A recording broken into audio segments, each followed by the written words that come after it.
Hello Stamper, welcome to Frenchie's video. I'm Franz Martin, independent demonstrator with Stampin' Up! And today I'm going to show you a fun card that is using Framelites, and I use the top note die, but really you can use two different like Framelites or die, and voila, it interlocked together. So I'm going to call it the Framelit Interlock. And let's get started. First thing you want to do is take a piece of cardstock cut in quarters. So that would be piece of cardstock cut in 4. So this is going to be 4 1/4 by 5 1/2. This piece that's going to go on the top of it is going to be 4 by 5 1/4. Then I pre-done on the Big Shot, and like I said, I used the top note. I cut my DSP, and then I used the Deco Framelit, and I used the biggest one in it. And here we go. I cut this one too. That's Vintage. I should have looked at my name first. I've been playing with so many DSP. You're going to see a lot of cards with DSP. I got a bunch, and we're going to get new one, and I wanted to use it. Venetian Romance. And again, this the DSP, it's only while supplies last, this one. Okay, back to the card. So now we got our top note with the Venetian Romance, and then the Deco Framelits, and again this was, I used the biggest one in the 4 here. So put that away. Now we're going to use our paper trimmer, but we will score with it. So decide which side that you want. I decide we're going to use this here, this side. And one thing that I'm going to tell you, if you get a pattern like this, get the writing. When you cut it, you have to make sure you go in the right way. If it would go, it can always go that way, but I think it look better this way. So this time I'm going to put this one on the right and this one on the left. Just the contrary that I did over here. You see? So then you can see a different way. Voila. Okay, so I'm going to take this. This here, I said I want it on the right. So I'm going to score this right at the... You get, loop in a loop. I'm going to go right there and right there. The first in there. So I put that right in the groove where the line is. And here too. So now I'm going to take this, score this, and then I'm going to fold this. Voila. This is my piece on the right. Then this here, I'm going to be on the left, so I don't want to score here. I'm going to bring it out. Oh, and I'm going to say my peak here going to be at 1/2 inch. So I just try to keep this straight. And if you see, you get the other peak here. If you put it right at the edge of your grid, that would be perfect. So then you know it's straight. Take this and score. Remember, when you score, it's your light gray, because if you take the dark one, you're going to cut it. Going to remove this. Going to reinforce this where I score.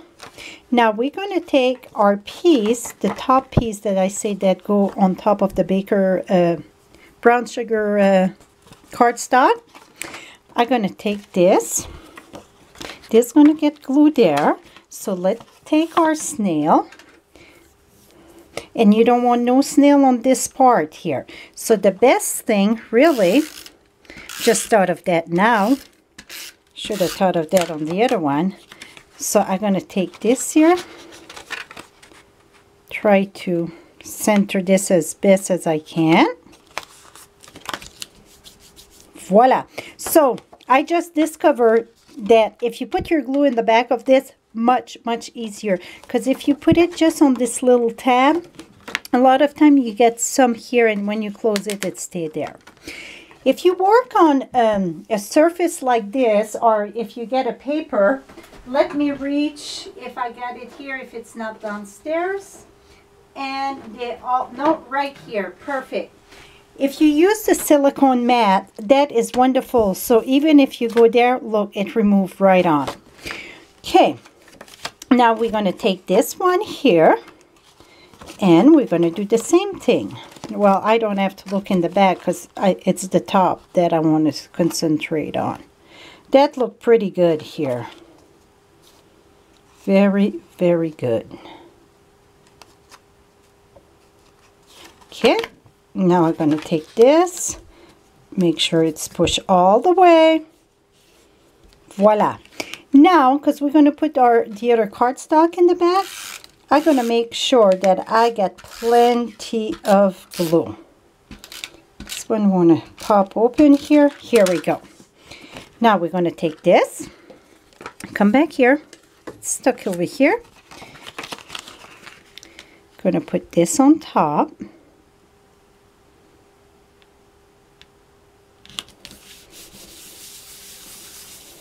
Oh, that is pretty. Okay, now this one I did something different. This here, I did the chalk talk and I did butterfly there. And so I wanted to do something different. So this one gonna go on the top. I'm completely blank today. This is the top note. I'm gonna put it on the top, and I'm gonna put my flower right here. No, it don't fit good. So it's gonna have to go this way. And I'm going to put my flower just in the corner there. So take some of dimensional, put it in the back here. I'm going to use 2 just to make sure it stay good in my corner here. Make sure you don't glue your DSP there. And it cannot pass this here, because if it passes here, it won't fit in your envelope. And then this is brown sugar, and now I got tangerine tango. That's the color that go with this. And then I did the little petite flower too. Oh, here it is. So I'm gonna use a glue dot for this here, and I flip it to that green because I think it's just gonna flow with what's coming inside. Voila, stay closed good. It open, and look, I get the green there. That's the reverse of the DSP. And then when you close it, it stay perfect. So you can use any shape, any whatever used to, and just play with them. But for the closer too, I like to put something so then it stay closed. I'm sure you know you can just close it, and when they open it up, it's going to open. It's just I like to have something that keep it closed like this. So, hope you learned something new. And again, I'm sure you can find plenty of framelits that you can mix them and play with it. Till next time, happy stamping, my friends.